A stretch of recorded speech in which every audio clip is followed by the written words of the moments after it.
toutes, bonjour à tous, j'espère que vous allez bien. Alors aujourd'hui on se retrouve pour un nouveau projet en carterie. J'espère que celui-ci vous conviendra. Alors pour ce faire, il va vous falloir une base de cartes habituelle, c'est-à-dire 14,85 sur 21 cm que l'on vient plier au centre, c'est-à-dire 10,5. Une fois que vous avez fait votre pli du centre, il suffit simplement de rabattre le papier sur lui-même et de venir à l'aide d'un plioir en os bien marquer les plis.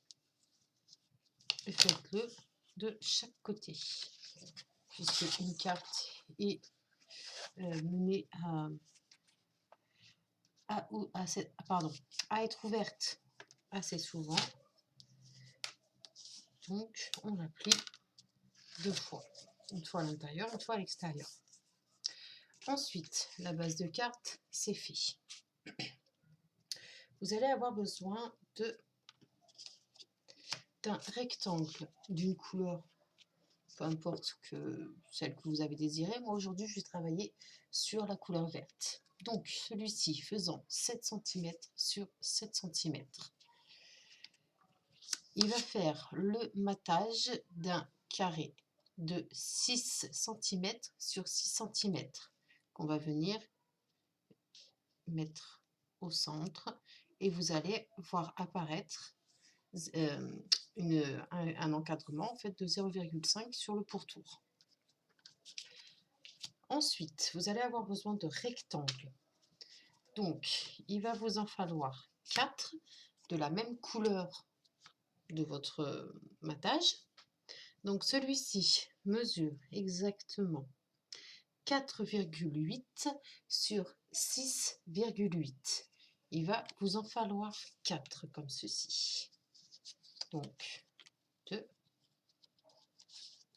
3 et 4. Ensuite, il va vous falloir 4 autres rectangles, mais de motifs complètement différents. Donc, moi, j'ai pris une feuille de la collection de chez Stampin' Up. Je me souviens plus le nom exact. Si j'arrive à le trouver, je vais vous dire ça tout de suite. Alors, il s'agit de la collection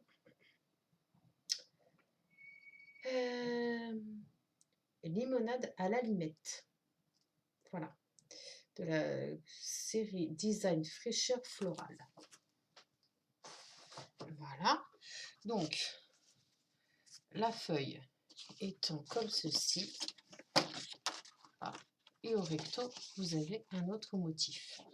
Donc, j'ai pris 4 rectangles. Donc, 2 rectos, 2 versos.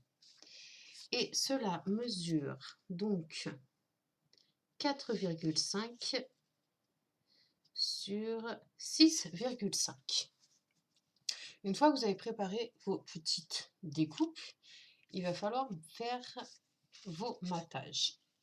Donc, qu'est-ce qu'un matage? Je vais pousser cela. Je vais prendre 2 rectangles. Un qui me fera donc le matage et un au papier imprimé. En fait, il suffit de bien placer son papier et vous allez avoir 2 mm tout autour pour faire ressortir le motif. Le temps de faire mes matages et on se retrouve tout de suite derrière. À tout de suite. Une fois que vous avez fait vos petits matages, voilà à quoi ça ressemble. J'essaie de me rapprocher pour que vous voyez bien les deux motifs. Voilà. Donc on va mettre les rectangles de côté. J'ai oublié de vous dire que j'ai fait le contour en fait des motifs.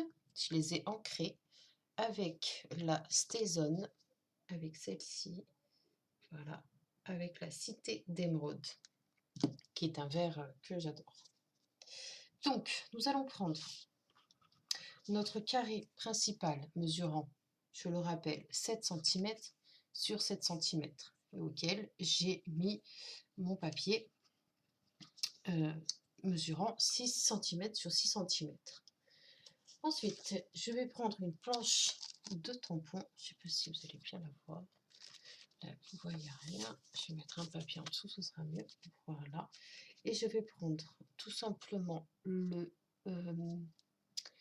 celui-ci, la maison du bonheur. Donc, je vais prendre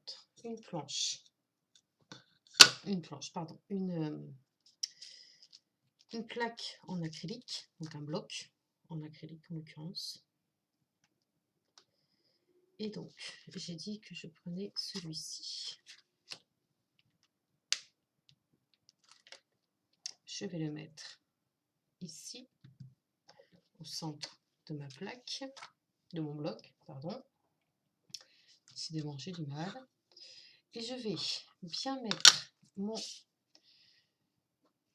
carré pointe sur pointe, c'est-à-dire que moi sur mon tapis j'ai des traits blancs assez épais, donc je vais en repérer un. Je vais bien me mettre là, me mettre un petit peu plus haut pour que vous puissiez bien voir. Voilà, je vais le mettre en face à moi qui forme un losange. Ça va m'aider tout simplement à ce que mon tampon soit bien droit. Donc je vais prendre mon encreur qui est toujours le même, la Cité Émeraude.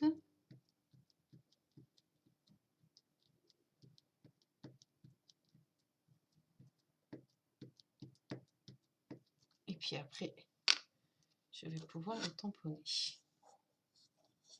Donc, je me centre bien.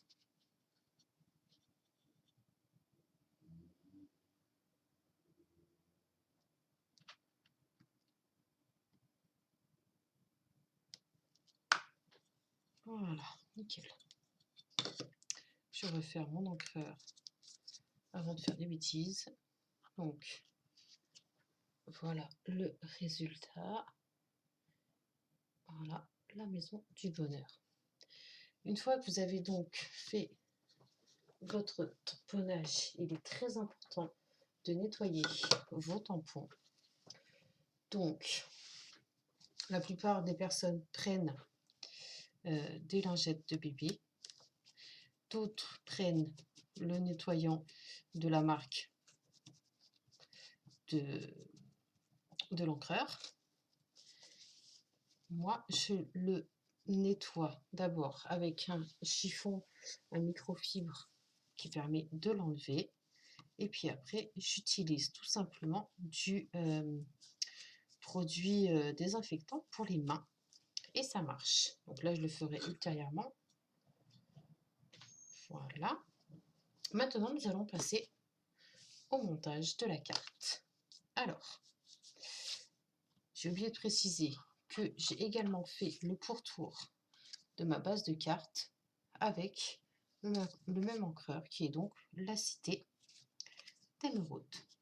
Ensuite, vous choisissez, peu importe, le choix, sauf si vous avez des motifs comme moi. Il y a des petites fleurs, donc il faut que ce soit bien droit quand même. Donc je vais en mettre un ici. Voilà, j'essaye juste faire un petit essai. Je les mets comme ça, vite fait, tout en laissant un pourtour de 0,5 tout autour. Voilà. Ok. Donc, là, ce serait pas mal. Alors, je vous conseille pour ouvrir, enfin pour bien coller vos petits rectangles, parce que là, ça ballotte un petit peu, d'ouvrir votre base de carte, d'être bien à plat. D'être bien à plat, ça c'est le premier conseil. Le deuxième conseil, si vous avez un tapis comme moi, de bien vous mettre sur les mesures afin que ce soit bien droit et qu'au moment du collage, vous puissiez avoir votre repère de 0,5 sans être, sans être gêné par la suite.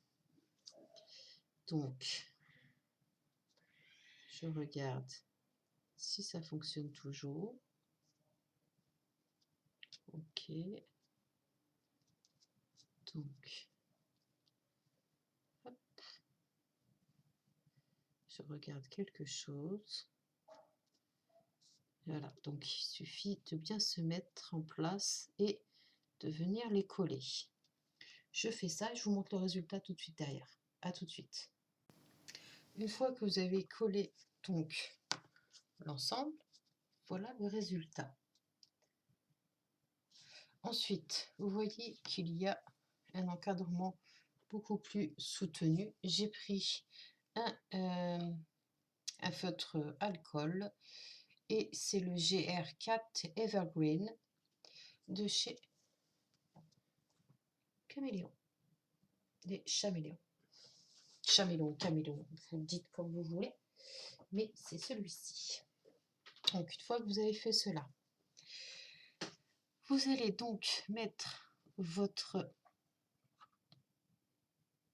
rectangle, votre carré, pardon, où nous avons fait notre sentiment, de la pointe opposée, qui sont à droite et à gauche, bien les mettre centrés. Voilà. Alors, j'allais faire une erreur, j'allais la mettre à l'envers. Mon repère, en fait, c'est mon motif du bas avec la petite rose et elle est sur la droite, donc il faut que ce soit bien centré. Ensuite, pour vous aider, pour mettre les pointes bien alignées, il suffit simplement de s'aligner sur le collage des rectangles en dessous, sur les lignes en fait, sur les délimitations, pardon. Et vous allez pouvoir bien coller.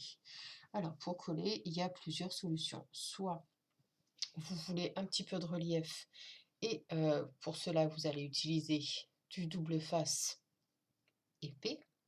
Sinon vous prenez des petits carrés de mousse ou vous prenez tout simplement de la colle. Donc moi je ne veux pas que ce soit en relief, je vais tout simplement le coller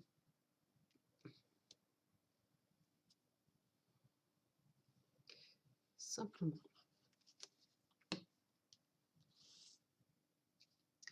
Donc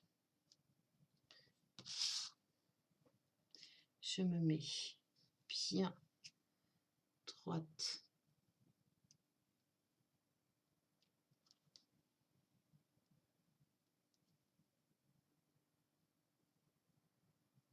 une fois que vous êtes bien droite, vous pouvez appuyer sur les arêtes, c'est-à-dire sur les côtés de votre carré. Donc le résultat, je vais essayer d'éteindre pour voir si vous voyez mieux. Ouais, bof, pas ça. Donc vous pouvez vous arrêter à là pour la petite décoration. Après chacun fait comme il veut, mais moi pour cette petite carte-ci, je vais la laisser tout simplement sobre puisque la personne qui la recevra n'aime pas quand c'est trop chargé. Donc on se retrouve la semaine prochaine pour le même projet mais version masculine. Je vous souhaite une bonne journée et on se retrouve très prochainement.